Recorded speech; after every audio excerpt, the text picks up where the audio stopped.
Oke, Assalamualaikum warahmatullahi wabarakatuh. Selamat pagi ya. Jadi hari ini kita akan membahas tentang overview to COVID-5 ya. Jadi ini adalah pengenalan ya, kita anggap sebagai pengenalan terhadap COVID-5 yang akan kita pakai sebagai framework dalam melakukan audit TI ya, audit teknologi informasi. Oke. Dari pengertian dulu, COVID ini adalah Control Objective for Information and Related Technology. Ini adalah panduan kerja dalam pengelolaan teknologi informasi. Jadi yang menyusun adalah ISAKA ini ya, nama organisasinya atau Information System Audit and Control Association, dan ITGI atau IT Governance Institute ya. Jadi COVID-5, seperti yang sudah Ibu jelaskan minggu lalu, menyediakan kerangka komprehensif yang membantu enterprise meraih sasaran dalam tata kelola dan manajemen TI di enterprise tersebut. COVID-5 ini bersifat umum dan dapat diterapkan pada berbagai ukuran enterprise, baik bersifat komersial, non-profit, maupun pada sektor publik. Ya, jadi COVID-5 ini tidak tergantung pada instansi ya atau perusahaan yang akan dilakukan audit. Oke, jadi evolusi COVID di sini sedikit saja sejarahnya. Jadi COVID ini pada tahun 96 pertama kali muncul, ya setelah itu tahun 98. 98 ini COVID-2 untuk kontrol, COVID-3 tahun 2000 untuk manajemen, COVID-4 ini tahun 2005 atau 2007 ya, sampai 2007 ini yang COVID-41 2007, itu dia lebih ke IT governance ya. Jadi selain itu dia juga sudah digabungkan dengan risk IT dan vol IT. Ya, sedangkan di COVID-5 ini adalah memisahkan antara governance of enterprise IT ya. Jadi pemisahan antara manajemen dan governance-nya. Jadi mengapa kita memilih COVID-5? Jadi COVID-5 ini karena dia menyediakan kerangka tata kelola dan manajemen yang diperbarui dan sesuai dengan informasi enterprise dan teknologi terkait ya. Jadi di sini di COVID-5 mengintegrasikan seluruh kerangka dan panduan terutama dari ISAKA ya, serta selaras dengan kerangka dan standar utama lainnya.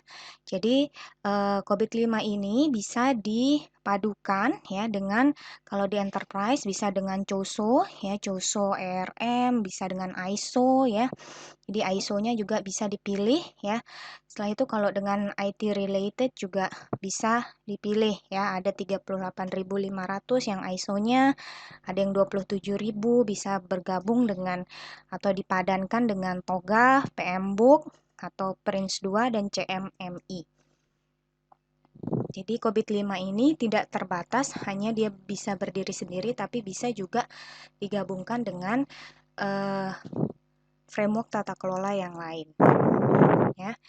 Jadi apa manfaat informasi dan teknologi bagi enterprise? Ya, jadi sebenarnya informasi seperti yang kita ketahui adalah merupakan sumber daya bagi setiap enterprise. Jadi informasi dibuat, digunakan, dipertahankan, ditutup atau dihancurkan itu tergantung dari enterprise-nya ya, dan sangat berguna sebenarnya.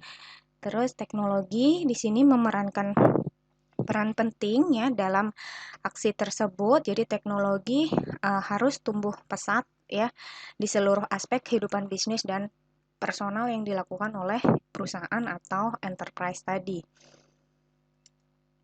Manfaat bagi enterprise kita juga sudah sedikit membahas minggu lalu ya, karena kita manfaat enterprise ini supaya dia bisa meningkatkan terus ya. Jadi diantaranya mengelola informasi berkualitas untuk pendukung keputusan bisnis. Terus bisa membangun nilai bisnis dari investasi TI ya, supaya dia bisa mempunyai TI yang efektif dan inovatif. Terus mencapai keunggulan operasional bagi aplikasi teknologi yang handal dan efisien. Terus mengelola resikonya juga lebih terpadu gitu ya.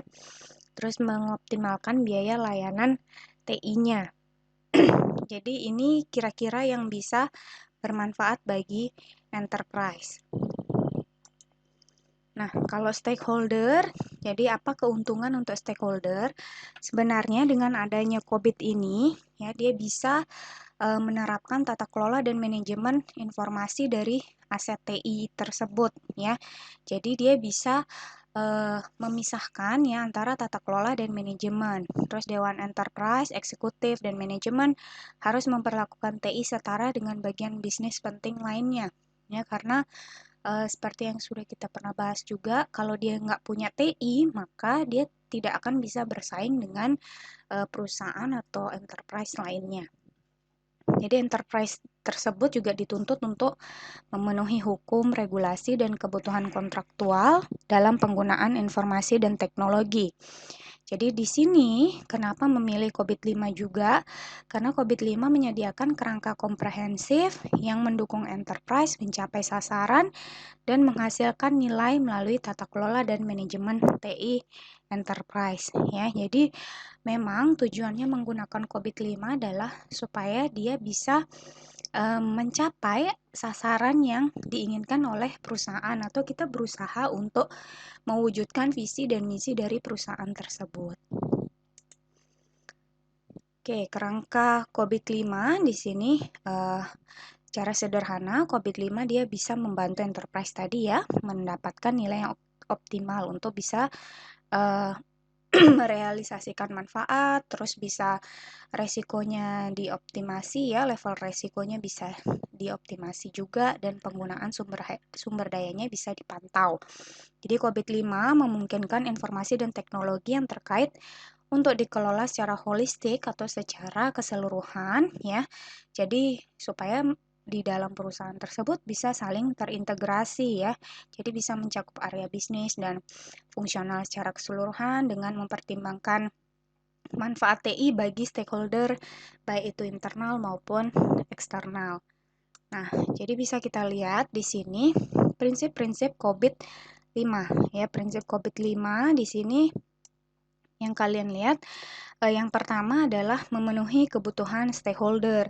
Jadi yang diinginkan memang adalah bisa memenuhi kebutuhan dari stakeholder tadi ya. Jadi apapun yang diinginkan stakeholder sebisa mungkin diwujudkan dengan menggunakan framework ini. Terus yang kedua, mencakup enterprise end-to-end. Ya, jadi maksudnya adalah dia bisa mengintegrasi atau mencakup dari awal atau dari akhir ke akhir ya. Maksudnya adalah dia bisa mencakup secara keseluruhan atau terintegrasi. Terus yang ketiga, menerapkan single integrated framework tadi ya. Jadi supaya dia bisa mencakup enterprise end-to-end, maka dia harus bisa mengintegrasikan framework tadi ya.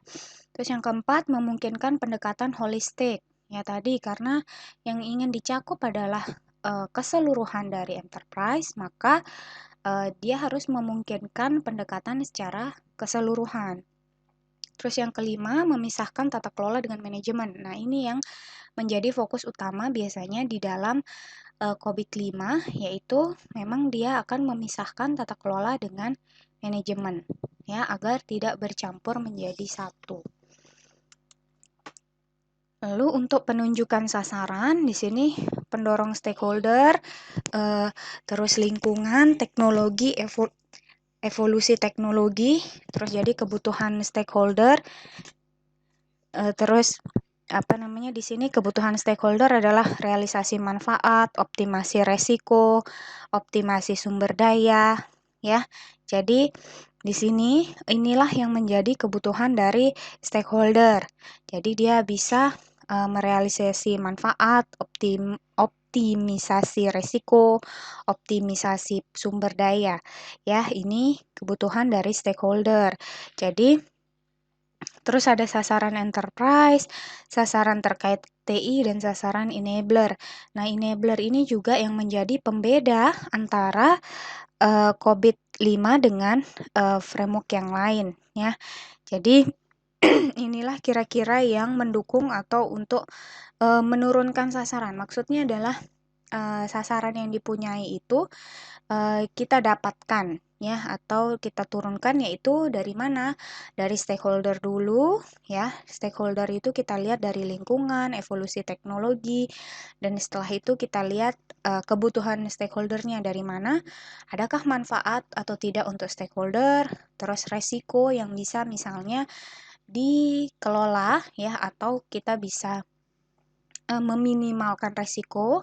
Terus setelah itu optimisasi sumber daya ya, atau kita bisa mungkin menambahkan sumber daya yang lain ya, baik itu sumber daya manusia atau sumber daya perusahaan yang lain. Setelah itu baru kita menentukan sasaran dari enterprise ya, sasaran dari perusahaan ini, terus sasaran terkait TI-nya bagaimana, dan sasaran dari enabler-nya bagaimana.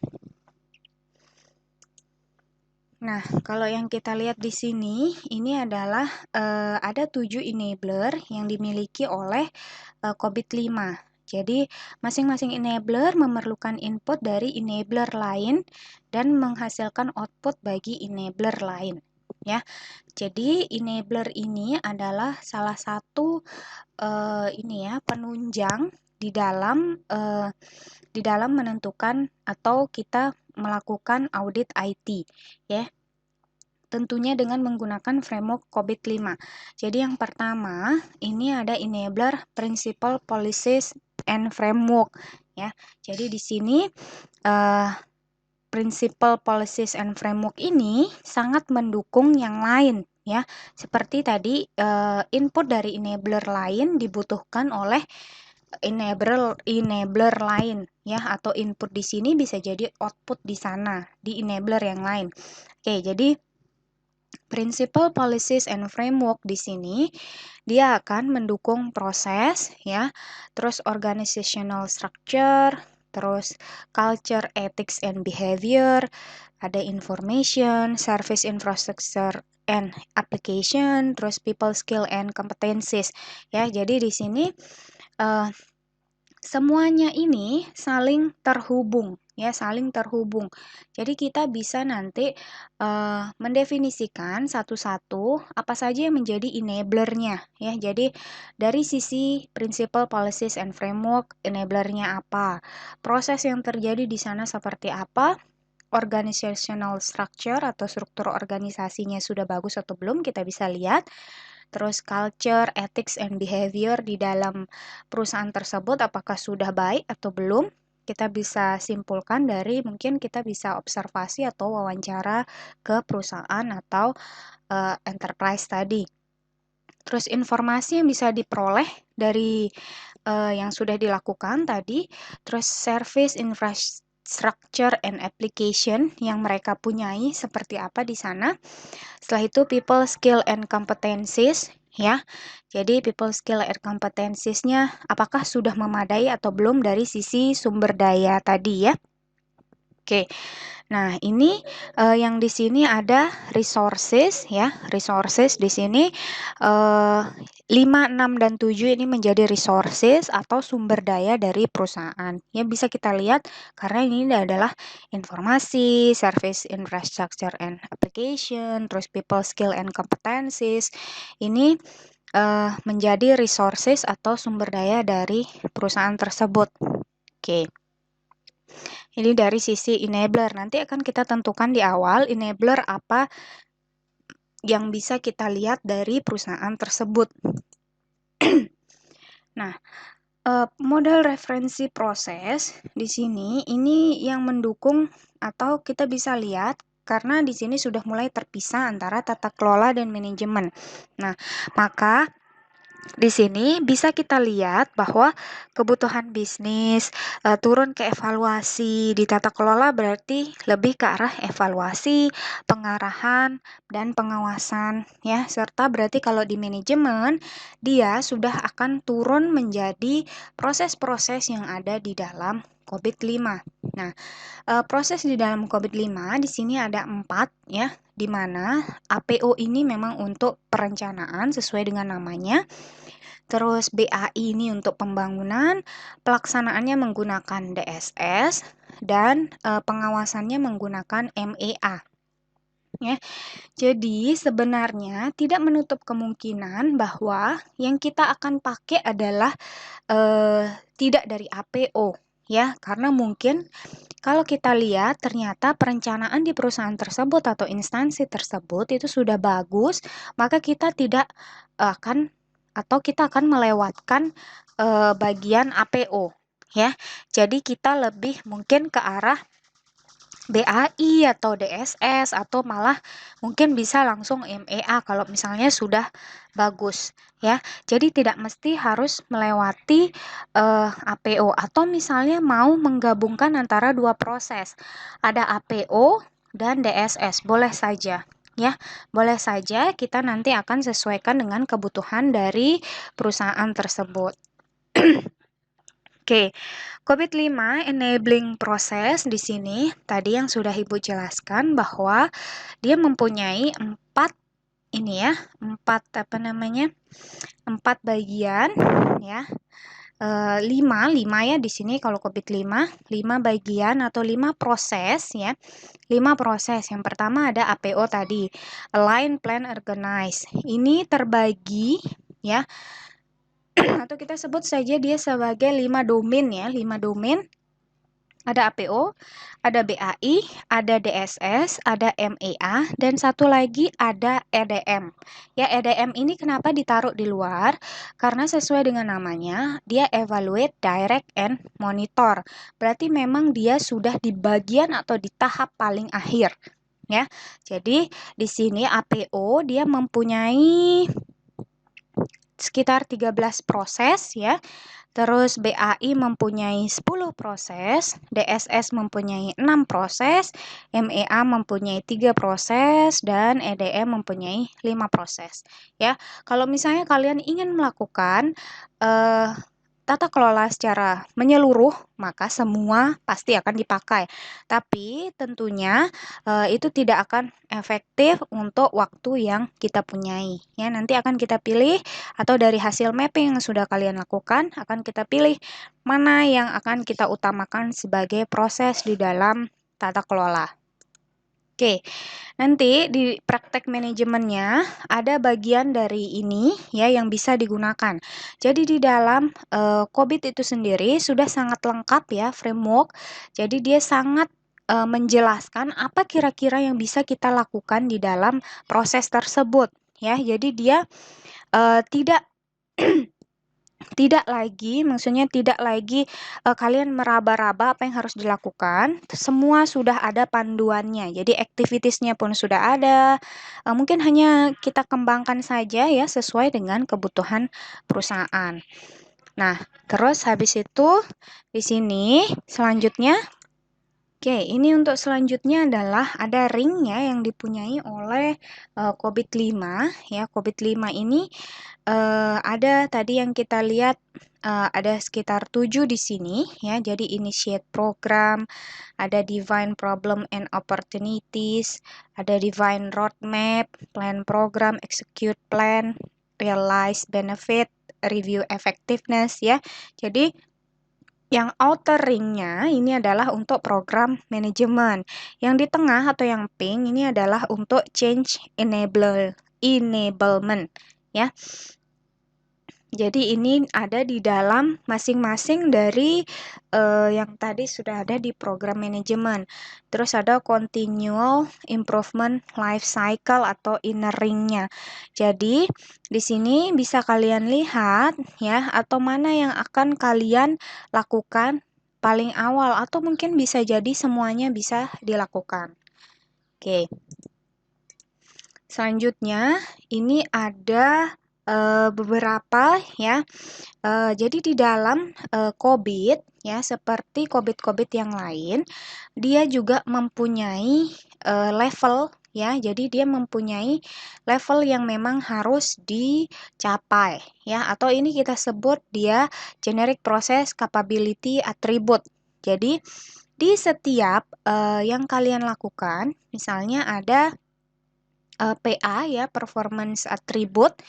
Nanti atributnya performance management, misalnya kalian memilih ini, maka dia akan mengerjakan di sini ada 5 ya, ada 5 capability attribute yang dipunyai oleh PA11. Ya, nanti ini akan Ibu lebih jelaskan pada saat kita memang sudah masuk ke dalam mapping di sini. Ya, jadi ini contohnya aja.